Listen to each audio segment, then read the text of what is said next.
इस शानदार master class में स्वागत है।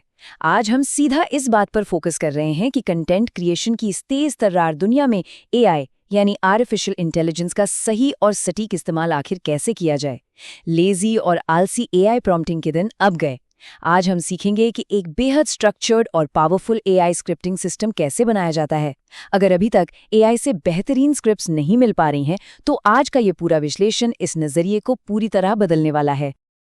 अब सबसे पहला और बड़ा सवाल, हम अक्सर देखते हैं कि ज़्यादातर एआई जनरेटेड स्क्रिप्ट्स फेल हो जाती हैं, पर ऐसा होता क्यों है? अगर वीडियोस पर व्यूज़ नहीं आ रहे और स्क्रिप्ट एकदम बोरिंग या रोबोटिक लग रही है, तो सच कहूँ, इसमें एआई की कोई गलती नहीं है। परेशानी एआई टूल्स में है ही नहीं, बल्कि उस अप्रोच में है जिसका हम इस्तेमाल करते हैं। ये एक बुनियादी रूप से गलत तरीका है जहां मशीन को बिना सही दिशा दिखाए उससे जादू की उम्मीद की जाती है। तो चलिए सीधा आज के इस रोड मैप में डाइव इन करते हैं। ये एक बहुत ही लॉजिकल और स्टेप बाय स्टेप प्रक्रिया होने वाली है।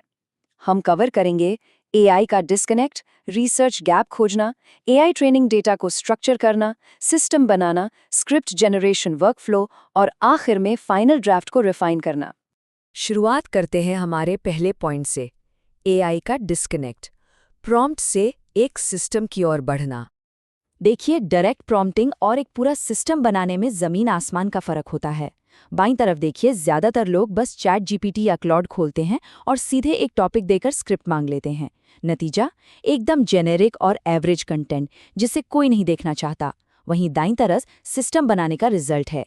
इसी स्ट्रक्चर्ड अप्रोच का इस्तेमाल करके महज 14 वीडियोज में 40,000 सब्सक्राइबर्स हासिल किए गए। वायरल कंटेंट का असली राज यही है कि एआई को एक टूल नहीं बल्कि एक सिस्टम की तरह ट्रीट किया जाए। आगे बढ़ते हैं सेक्शन 2 की तरफ, रिसर्च गैप खोजना। ये एक मजबूत एंगल की असल नींव है। ये कोट देखिए, ये बहुत ही शानदार है। एक मजबूत स्क्रिप्ट एक मजबूत आइडिया से बनती है और एक मजबूत आइडिया एक मजबूत एंगल से बनता है। ये इस पूरी प्रोसेस का सबसे अहम नियम है। YouTube जैसे प्लेटफॉर्म्स पर हर दिन लाखों करोड़ों वीडियो अपलोड होते हैं। अगर बस एक कच्चा आइडिया लेकर चलेंगे तो वो कंटेंट कहीं खो जाएगा। उस रॉ आइडिया को एक यूनिक एंगल में तराशना ही उसे इस भीड़ में सर्वाइव करवा सकता है। और इसे ही हम रिसर्च गैप का फायदा कहते हैं। प्रेरणा के लिए दूसरे क्रिएटर्स को देखना अच्छी बात है, लेकिन सिर्फ इस पर ध्यान मत दीजिए कि वो क्या बोल रहे हैं। असली हैक ये है कि इस पर ध्यान दिया जाए कि वो क्या नहीं बोल रहे हैं। मान लीजिए YouTube की कोई नई पॉलिसी आई है, सब उस पर वीडियो बना रहे हैं, लेकिन अगर उस पॉलिसी को किसी फेसलेस चैनल आइडिया के साथ जोड़ दिया जाए, बूम, एक बिल्कुल नया एंगल तैयार। जो बातें अनकही रह गई है, बस उन्हें ही खोजना है। अब आते हैं सेक्शन 3 पर, एआई ट्रेनिंग डेटा को स्ट्रक्चर करना, सफलता का ब्लूप्रिंट बनाना। ये इस पूरे एक्सप्लेनर का सबसे क्रिटिकल स्टेप है। एआई को एक ऐसा स्टूडेंट मानिए जिसे पास होने के लिए सही टेक्स्ट बुक चाहिए। इसके लिए एक क्रोनोलॉजिकल प्रोसेस फॉलो करनी होती है। सबसे पहले अपने टारगेट नीश के 2 से 5 टॉप क्रिएटर्स खोजिए। फिर टर्बोस्क्राइब जैसे टूल्स का इस्तेमाल करके उनके वीडियोस की ट्रांसक्रिप्ट्स निकालिए। शॉर्ट फॉर्म के लिए 50 से 100 स्क्रिप्ट्स और लॉन्ग फॉर्म के लिए कम से कम 20 स्क्रिप्ट्स को एक जगह सेव कीजिए। हाँ, इस काम में समय लगता है, लेकिन यकीन मानिए यही वो सीक्रेट इंग्रेडिएंट है जिसे ज्यादातर लोग मिस कर देते हैं। और ये स्लाइड बेहतरीन तरीके से समझाती है कि ये मेहनत क्यों जरूरी है। क्योंकि रॉ टेक्स्ट या कच्चा डेटा एआई के लिए सिर्फ कचरा है। जब तक उसे इन मनोवैज्ञानिक ब्लॉक्स में ना ढाला जाए, एआई को समझ ही नहीं आएगा। उसे बताना पड़ता है कि हुक कहाँ है, बिल्डअप क्या है, कंटेंट कहाँ से शुरू है और कॉल टू एक्शन क्या है।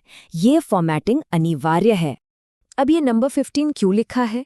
डेटा को फॉर्मेट और फीड करते समय एआई मॉडल को कंफ्यूज होने से बचाना बहुत ज़रूरी है। इसलिए एक बार में अधिकतम 10 से 15 शॉर्ट फॉर्म स्क्रिप्ट्स ही पेस्ट करनी चाहिए। अगर एक साथ बहुत ज़्यादा डेटा भर देंगे तो आउटपुट खराब होने लगेगा और एआई अहम बातें भूल जाएगा। चलिए आगे बढ़ते हैं सेक्शन 4 की तरफ, एआई सिस्टम बनाना, ऑपरेशन के दिमाग को प्रोग्राम करना। अब इस स्लाइड में जो बात है ना, वो बहुत ही इंटरेस्टिंग है। ये दिखाती है कि जेनेरिक स्क्रिप्ट्स क्यों फ्लॉप होती हैं। मान लीजिए एक हिस्ट्री का कंटेंट है। अगर देखने वाला एक कैजुअल लर्नर है तो उसे दिलचस्प कहानियां और बेसिक कॉन्सेप्ट्स चाहिए। लेकिन अगर वही वीडियो एक यूपीएससी एस्पिरेंट के लिए है, तब 100% एक्यूरेसी, सही नाम और सटीक तारीख है, चाहिए ही चाहिए। ऑडियंस की मांग के हिसाब से ही सब कुछ तय होता है। इसीलिए कस्टम इंस्ट्रक्शंस बहुत बहुत अहम है। ये बताना ज़रूरी है कि क्रिएटर की पहचान क्या है, फॉर्मेट क्या है, और सबसे महत्वपूर्ण, ये कंटेंट आखिर बन किसके लिए रहा है। कभी भी सबके लिए कंटेंट बनाने की गलती नहीं करनी चाहिए। जो चीज़ सबके लिए होती है, उसे अक्सर कोई नहीं देखता। जितने स्पेसिफिक इंस्ट्रक्शंस होंगे, वीडियो का रिटेंशन उतना ही हाई होगा। नेक्स्ट है सेक्शन 5, स्क्रिप्ट जनरेशन वर्कफ्लो। और यहाँ का गोल्डन रूल बिल्कुल साफ है, एआई से कभी भी पहले स्क्रिप्ट ना मांगे। एक परफेक्ट आउटपुट के लिए इस एग्जैक्ट टाइमलाइन को फॉलो करना होता है। सबसे पहले एआई से 10 से 50 यूनिक एंगल्स जनरेट करवाइए। जब एंगल लॉक हो जाए तो सीधा स्क्रिप्ट नहीं बल्कि एक आउटलाइन यानी ढांचा मांगिए। फिर उस आउटलाइन को मैन्युअली फैक्ट चेक कीजिए, और जब सब बिल्कुल परफेक्ट लगे तब जाकर एआई को एक स्पेसिफिक टोन में पूरी स्क्रिप्ट लिखने का कमांड दीजिए। ये मल्टी स्टेप प्रोसेस क्वालिटी को नेक्स्ट लेवल पर ले जाती है। यहाँ मैं एक चीज़ पर खास जोर देना चाहूँगा, मैनुअल फैक्ट चेकिंग। ये लिटरली गेम चेंजर भी है और लाइफ सेवर भी। एआई अक्सर चीज़ें खुद से बना लेता है, जिसे हम हेलुसिनेशन कहते हैं। हिस्ट्री या जियोपॉलिटिक्स जैसे टॉपिक्स में तो एक भी गलत फैक्ट सीधे क्रेडिबिलिटी को ख़त्म कर सकता है। इसलिए परप्लेक्सिटी जैसे टूल्स का इस्तेमाल करके हर एक फैक्ट को क्रॉस वेरीफाई करना बिल्कुल मिस नहीं किया जा सकता। और आखिर में सेक्शन 6, फाइनल ड्राफ्ट को रिफाइन करना। चलिए देखते हैं कि क्वालिटी गैप को कैसे भरा जाता है। यहाँ एक बड़ा ही पावरफुल कॉन्सेप्ट आता है, मेटा प्रॉम्प्टिंग। यह एक ज़बरदस्त फीडबैक लूप क्रिएट करता है। इसका सीधा सा मतलब है कि मान लीजिए क्लॉड ने एक स्क्रिप्ट लिखी, तो उसे वहाँ से कॉपी करके चैट जीपीटी जैसे दूसरे मॉडल में डालिए और पूछिए कि इसमें क्या कमज़ोर है, क्या कन्फ्यूजिंग है या क्या मिसिंग है। इस प्रोसेस से स्क्रिप्ट तो बेहतर होती ही है, साथ ही उन सुधारों को अगली बार के लिए कस्टम इंस्ट्रक्शंस में भी जोड़ा जा सकता है। तो इन सब का हमारे लिए क्या मतलब है? ये स्ट्रक्चर्ड एआई वर्कफ्लो आगे के कंटेंट को आखिर कैसे बदल देगा? अच्छी बात यह है कि ये सिस्टम किसी भी नीश में काम करता है, चाहे वो हिस्ट्री हो, टेक हो या फिर फाइनेंस।